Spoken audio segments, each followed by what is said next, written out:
You're listening to an archived Cabral Concept podcast. After listening to this show, check out the most up-to-date podcasts available at stephencabral.com/podcasts or search directly on iTunes. And now, welcome to the Cabral Concept, where board-certified naturopath and integrative health practitioner Dr. Stephen Cabral shares how he was diagnosed at the age of 17 with a life-altering illness and given no hope for recovery. It was only after studying and traveling all over the world did he discover how to combine ancient Ayurvedic healing practices with state-of-the-art naturopathic and functional medicine to fully rebalance the body and re-energize it with life. It's time to discover how to get well, lose weight, and finally feel alive again. And now, here's your host, Dr. Stephen Cabral. Thank you so much for joining me here today on this Motivation and Mindset Monday. I can't wait to get started. Brand new concept I want to bring you this week on this Monday edition of the show. And the idea came from a podcast I was listening to. Now, I'm not going to mention the person's name, and here's why.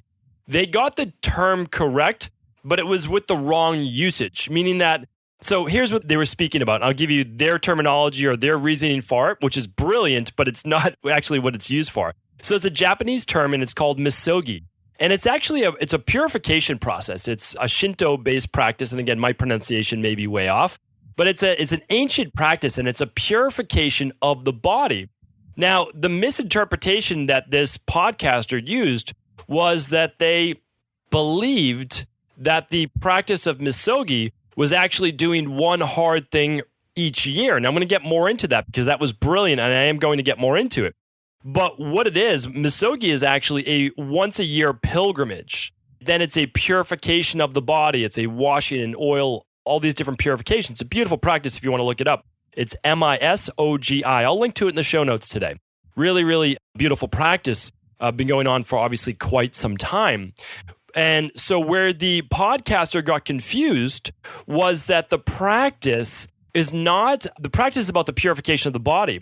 What they got confused about was the pilgrimage. Now, the pilgrimage there is what the podcaster believed was the difficult journey they went on. Now, that might be part of it because there is a pilgrimage to hike towards the waterfalls or the lakes where they go for the purification. So what the author is saying, and this is the brilliant part, and this is what I want to talk about today because I realized how important this was in my life, is that he believed everyone should do one hard thing per year. And the reason why he said this is that if you do one thing that's really hard every year, that truly pushes yourself, that you can then recall that memory for the rest of the year. And you can look back and you can say, wow, I did that. And if I did that, what else can I accomplish? Or compared to that really hard thing, everything else now seems easier. For one of the things that he did was he climbed Mount Everest. Now, not everyone has to climb Mount Everest, but they might have their own personal Mount Everest in their life. And that's what we're going to talk about here today. And so for him, he said, well, if I did that, that would last about a year. That feeling of victory would last about a year. And it would allow him to go on and have the confidence to do even greater things. And then he could plan his next thing. So every year he would do one hard thing. Now, one time he climbed Mount Everest. One other time he ran 100 miles in, I believe it was 24 hours, but it might have been 48 hours.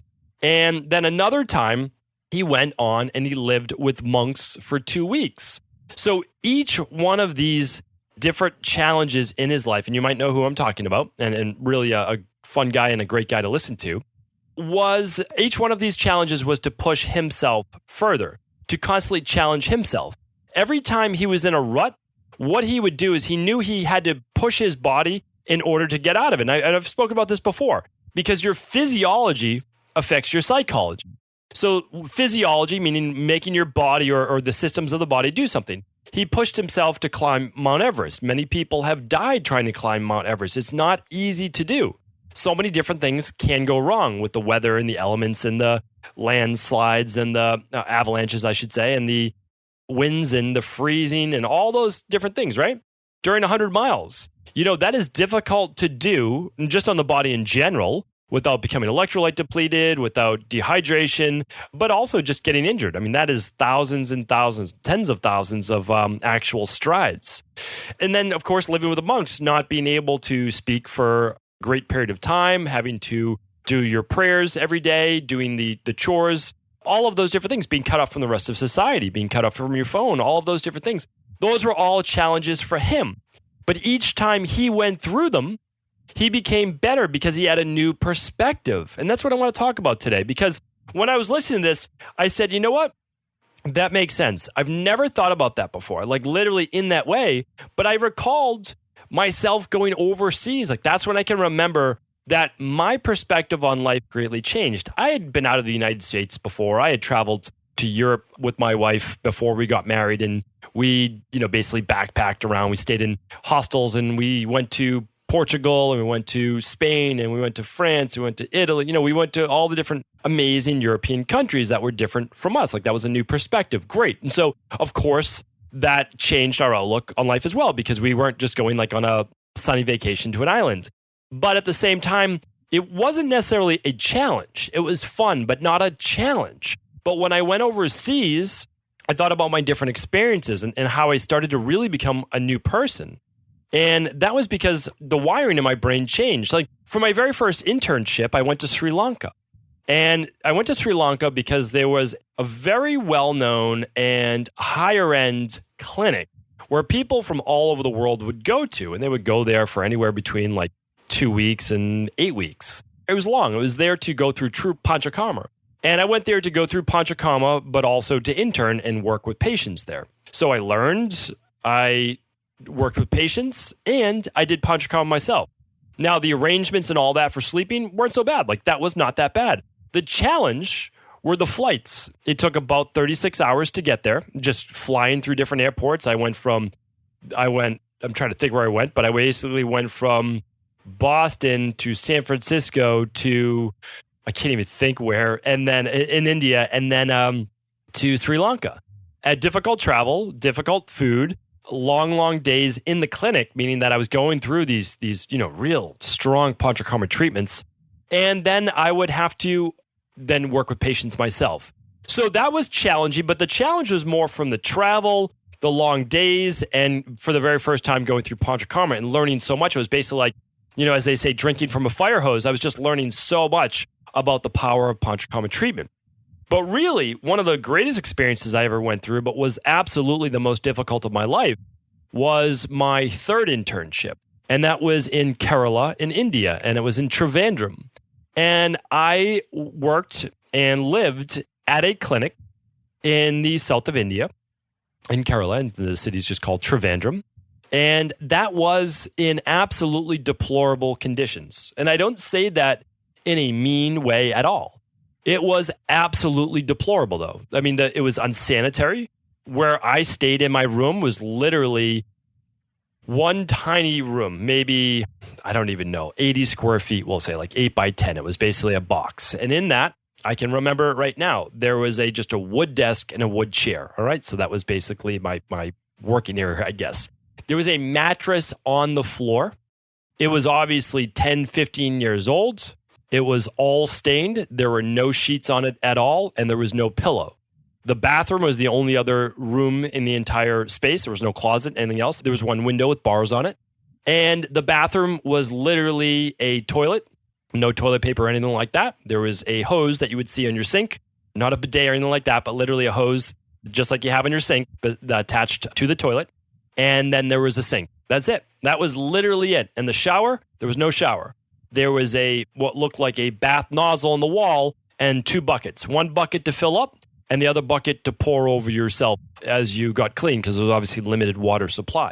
That was my living arrangement. That was it. And that was them rolling out the red carpet for me. And I don't say that like even in a joking way. Like that is better than most people got. They had an American coming over to study and work with them. And that was it. Like that was honestly it.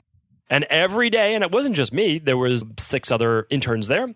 And every day for breakfast, lunch, and dinner, all 3 meals, we got soya, which is basically this gelatinous gluten. It looks like it basically, I don't know how to describe it, but it looks almost like this rolled up ravioli or something, but it's just this spongy, squishy, it's called soya. You can look it up.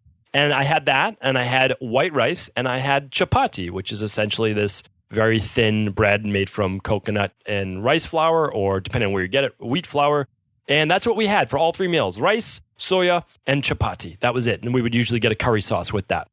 Breakfast, lunch, and dinner. That is essentially my living conditions. And I was there for over 3 weeks.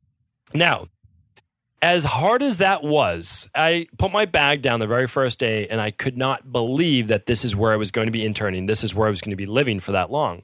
And it was hard. I mean, honestly, I'm not going to lie to you. Like, I can say like, oh, I thought I was mentally prepared, all of that. No, I had just gotten off, again, another 30 plus hour flight, this time from Boston to somewhere in Europe, and then to Dubai, and then to India. And it was challenging. Like, that was a challenge in and of itself. That's where I got to. And I said, this is it. Like, this is where I'm going to be staying. And it was long days as well. And the hard part was really at night when I slept. It was just, you would just sweat all night. Like, that was it, because it was so hot. Obviously, I wasn't used to that type of heat and humidity either. So here's what I got out of that, though. By day 5, this was all normal to me. Like, legitimately, I was like, oh, great, I get a bed to sleep in tonight. And because I was so tired. And I would lie down, and I was like, okay, great. And then I had running water, and I said, okay, great, because some of the places that I went to didn't have running water. There was actually a pit in the ground, and that's where people use the toilet. That was it. It was called a dry pit. After you use the bathroom, you would literally pour this whatever ash, like charcoal-based powder on it, and that was a lot of times what people had. And so, because I was this was a poor community, of course, and it was an Ayurvedic clinic, and I wanted to not only be able to help, but I wanted to be able to learn, because Ayurveda, that is to be used for everyone, and it can be used for everyone. So I learned a lot.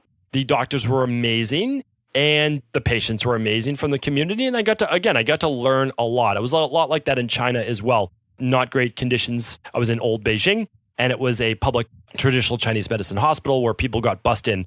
Anyway, they were both great experiences. But what I can say is, literally by day 5, everything was just like, you know what? It seems like I've been doing this for years. What I'm trying to say from this is that your body can and will adapt. And then you get a deeper sense of gratitude. It's so hard to be grateful when you don't have anything to juxtapose it with. That's what I found in life. And that's why I think it's difficult when things are going pretty well. You kind of get stuck in this comfort zone. You're like, yeah, things are pretty good. Or you start to get down a little bit. You're like, wow, things are, they're fine. They're good. They're average. But you have nothing to juxtapose that again. So what I did, and again, I didn't do this on purpose, I went and I lived in these conditions that were truly unsanitary, that were very difficult, the eating, the living, all of that. But it gave me a new perspective. So when I came back to my same life, the same exact life, I was happier. Nothing changed in that life, like from before. Nothing changed. I changed. That was the difference. I became a new person. My mindset had shifted, and it only shifted because I saw what else was out there. I gained perspectives to saying, this is how things are as well in other parts of the world.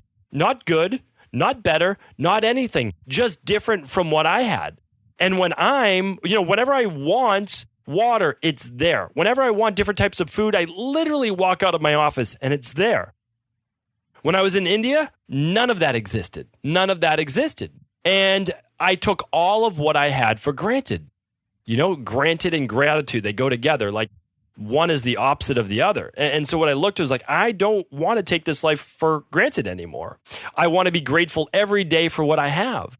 And what I found was this. And so this happens to a lot of us, and maybe it's happened to you. I went over and I had those experiences in India. I came back and for weeks and months, I was like, just so grateful, so grateful. But then you slide back into your daily routine and you lose a little bit of that gratitude. Why? Because that now becomes your new normal and you can't think of it any other way, which is why I was so excited to hear that podcast and get that thought in my head that says, I need to bring this to our community. Because what I need, just like this podcaster, is to continue to do something hard every 6 months or every year so that I can then, as I come back, never take for granted all that I've been blessed with. And again, I could look at someone else's life and say, oh, they have so much more and this and that. Well, that's perspective as well. I don't look at it anymore like that. And you could say the same. Like, maybe there's more that you want in your life. Nothing wrong with that. I have goals as well, right? I have goals as well. And I think that you should be able to have everything that you do want in life as long as it does not hurt another person. Because that's your goals. Those are your personal things. But at the same time, you can't stop being grateful for what you already currently do have. Meaning like, let's say you don't have all of your health. Well, you probably have some of your health. When I was going through my illnesses, I didn't have, name it, whatever, cancer. I didn't have neuropathy. And so I could always look at that as in saying, well, I could have this, it could be worse, right? And even with someone with a more horrendous based condition, you could always say, well, I don't have that. And so you can also be grateful for, instead of juxtaposing, saying, well, I can see that I'm on the right path. I am moving towards healthier eating, healthier living, healthier exercising, all of those things. And so you can start to be grateful for that. You can be grateful for something as you're moving to that next level. But at the same time, I would like to challenge you that what can you do in your life to gain new perspective? What one hard thing can you do once a year, maybe twice a year, but let's just say once a year, that will give you new perspective on everything else, that will allow you to not only be able to juxtapose and give more gratitude, but also give you more confidence. Like one of the things that this podcaster did was they ran 100 miles in let's just say it was 2 days. I mean, that's ridiculous. It really is. Like, it's such abuse on the body. There's no need for it, like ever, right? Like you don't need to run 100 miles. But what it was done for is not the fact of running the 100 miles. Yes, it's accomplishing a huge goal that a fraction of 0.001% would ever accomplish. But the truth is, it's seeing how far you can push your body, right? That person never ran the 100 miles again, but they did it at one time to push their body. It's the same thing with me in wanting to run the Boston Marathon.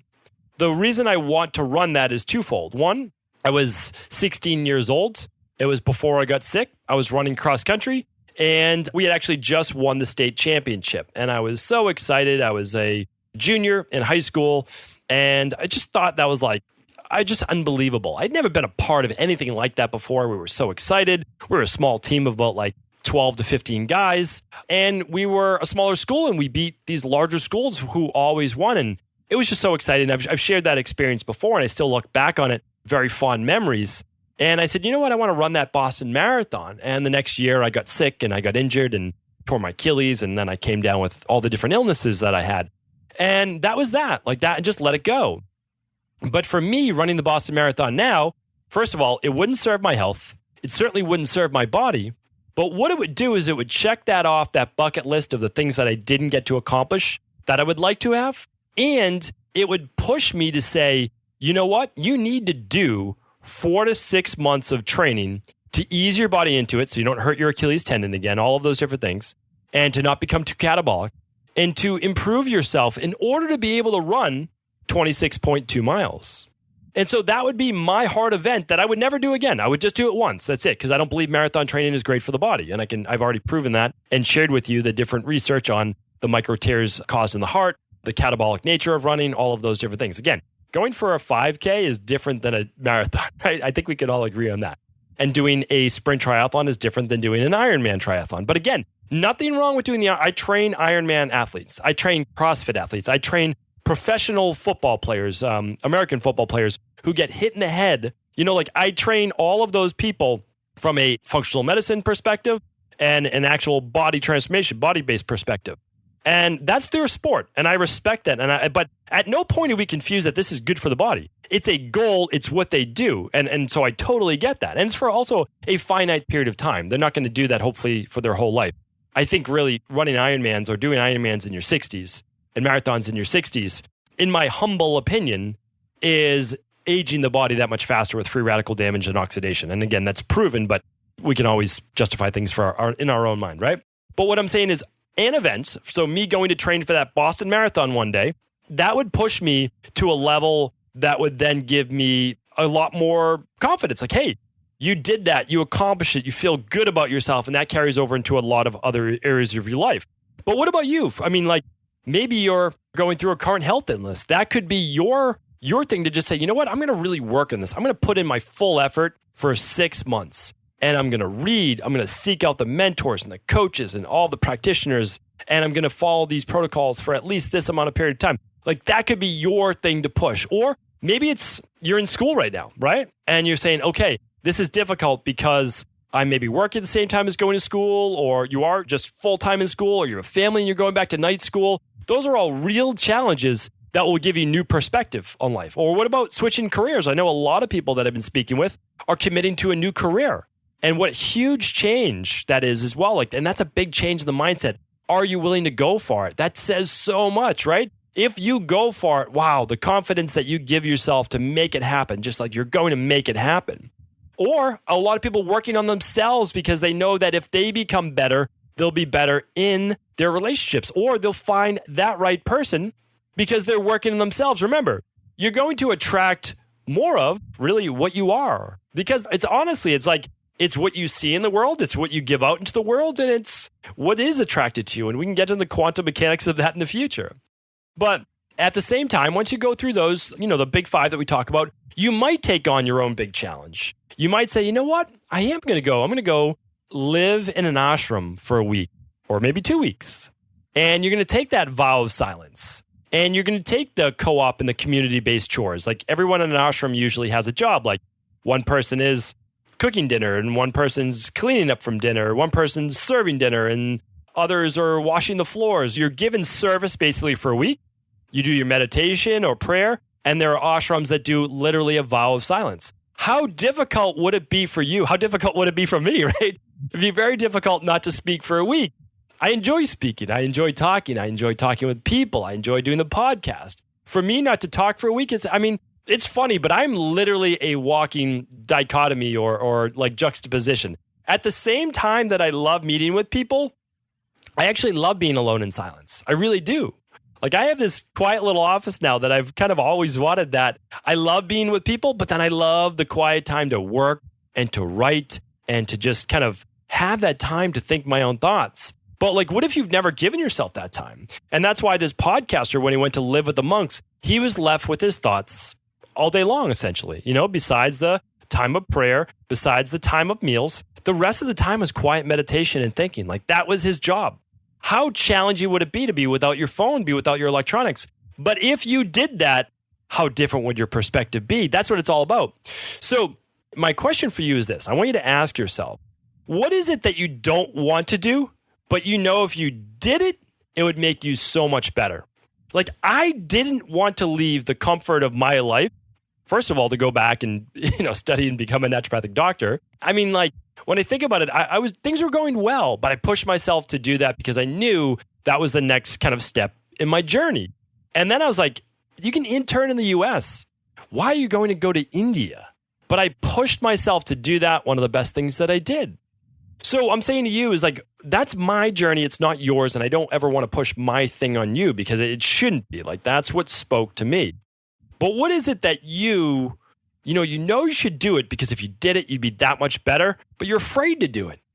And could you do it even just for a week or two to test it out before maybe jumping in all the way? That could be a possibility as well. Just this last week, and I want to close with this, just this last week, I ended my Dr. Cabral detox this morning. We had hundreds of people from our online community at cabralsupportgroup.com, which is just our Facebook group. Hundreds of people said, we're going to do the summer detox challenge together. And it was 7 days. And many of those people had never done the 48 hours of shake fasting, which is 4 shakes a day for the 2 days, and then followed by the days 3 through 7 meal plan. They hadn't done it. I got to see. Now, I've done it 20 plus times now. I've done this now. Functional medicine detox and the Dr. Cabral detox has been a part of my practice and a part of my life for over 5 years, and I do it every 12 weeks. I do it seasonally like they did in Ayurvedic times. And I can tell you for sure, it is one of the reasons, hands down, if not the main reason, but at least one of the top, we'll say 3 reasons of why each and every year I feel better than the last. Now, I don't know how long this is going to continue, but every year I feel better than the last. I feel better now than I did 20 years ago. I can tell you that for sure. I wake up with more energy now than I ever have before in my life. I don't need an alarm clock anymore to wake up. And this now has happened for the last 7 years or so, but it used to take me 2-3 hours to fall asleep or never. Sometimes I just wouldn't fall asleep at night. Now I fall asleep without 10 minutes of my head hitting the pillow. If you were to ask my parents, if you were to ask me if that would ever be possible, there's no way I would laugh because I was a true insomniac. But what I'm saying is that there are things that you can do in life that begin to change your mindset. They begin to change your dogma, your perspective, if you keep yourself open to it. So getting back to this last week of detox, What I saw from people, and again, it never changes with me, on day 2, I'm hungry. I'm hungry. I want to eat food. It's all around me, but I say no. I say that I've committed to this for 7 days, and I've at least committed to the first 2 days, which is the shake fasting. I know I get to eat the next day, but I think to myself, you know what? I'm hungry right now. But there's over 1 billion people who don't have access to food at all. They literally don't have access to food. And I'm here feeling hunger, knowing I could eat at any time. And I'm saying I can't not eat for a day. I'm still drinking my 4 shakes. And I can't do this. Of course I can do this. And I know that when I eat tomorrow, that food is going to taste so much better. And I wrote about this. I wrote about that on the Facebook page every day for the last week. If you want to check it out at cabralsupportgroup.com, it's a free to join. I talked about my experience and I said, it's never changed. When I eat that first meal on day 3, I'm open and happy to eat any food.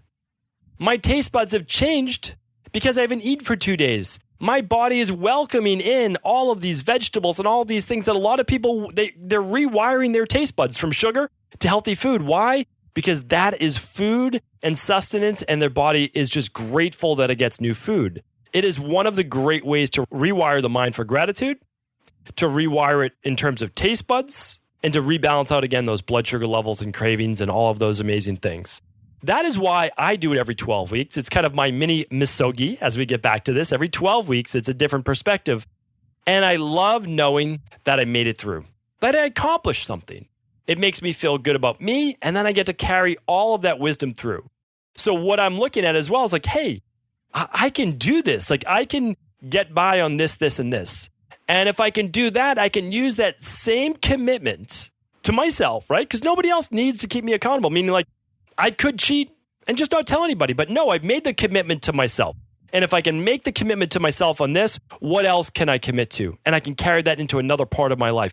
That's why these types of once a year challenges or every 12 weeks, like I do the Dr. Cabral Detox, or any of these different types of things can truly take your life to the next level. Because it's never any one major event, but it's an accumulation of events that make up our life. And if we're willing to challenge ourselves, if we're willing to get out of our comfort zone, I believe everyone, and that includes you, can accomplish amazing things in life. Thank you so much for tuning in today to this Mindset and Motivation Monday. It's been a pleasure speaking with you, and I can't wait to talk with you tomorrow on our Total Wellness Tuesday. Take care, everyone. Are you ready to heal yourself and then go on to heal others? If so, the Integrative Health Practitioner Institute can help you discover proven functional medicine protocols that blend the best of 7 different healing disciplines from around the world. I personally share with you the exact handouts and protocols I use in my private practice that enable people to get well, lose the weight, and live longer, stronger. I want to pass this information on to the next generation of health coaches, and that is exactly why I created IHP. We are the future of the health coaching industry, and the skills and knowledge you will learn will make you an in-demand certified health coach anywhere in the world. Although we have many medical professionals taking the IHP certifications, no experience is necessary, and half our members have no previous health certifications. At the Integrative Health Practitioner Institute, our motto is a health coach in every home. Our goal is that you take this knowledge and then share it with family, friends, loved ones, your community, or in a practice where you create a career you love and can be proud of. The global IHP community is filled with some of the most kind and caring people in the world, and we can't wait to welcome you into our world soon. For more information or to set up a discovery call with one of our IHP Health Coach graduates, simply head over to integrativehealthpractitioner.org.